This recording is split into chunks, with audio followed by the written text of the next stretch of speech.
సహకార సంస్థలు అన్నటువంటిది అత్యంత ముఖ్యమైనటువంటిది. ఈ సహకార సంస్థలు అనేటటువంటి ఓ రకంగా అనేక మందికి అప్పులు ఇవ్వడం ఇట్లాంటివి చేస్తూ ఉంటాయి. అదే సందర్భంలో దుర్వినియోగం కూడా చేస్తారు. అప్పులు వీటితో రాజకీయ నాయకులు వాటిని నాశనం చేస్తూ ఉంటారు. కాకపోతే రాజకీయ నాయకులకి అదొక పెద్ద ఆర్థిక వనరు ప్లస్ పదవుల వనరు.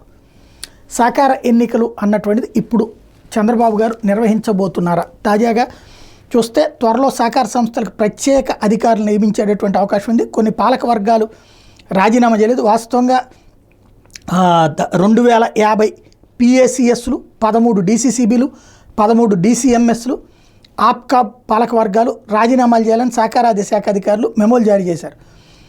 దీంతో ఆప్కా పర్సన్ ఇన్ఛార్జ్ DCCBలు, DCMSలు కమిటీల సభ్యులు రాజీనామాలు చేశారు. PACSల త్రిసభ్య కమిటీల్లో అత్యధిక శాతం రాజీనామాలు సమర్పించారు. కానీ కొంతమంది రాజీనామాలు చేయలేదు. ఈ నేపథ్యంలో వాటన్నిటినీ కూడా రద్దు చేసి ఎన్నికలు నిర్వహిస్తారు. వాస్తవంగా 2018 జనవరి నుంచి ఏడాదిన్నర వరకు అప్పటి టీడీపీ ప్రభుత్వం పాత పాలక వర్గాలకు సహకార సంస్థల బాధ్యతలు అప్పగించారు. 2019 జూలై నుంచి వైసీపీ ప్రభుత్వం అధికార పార్టీకి చెందిన నేతలకు నామినేషన్ పద్ధతిలో అప్పట్లో అప్పగించారు. ఇప్పుడు ఎన్నికలు నిర్వహిస్తారా, నామినేషన్ల బేసిస్ మీద పదవులు ఇస్తారా, ఇది చూడాలి.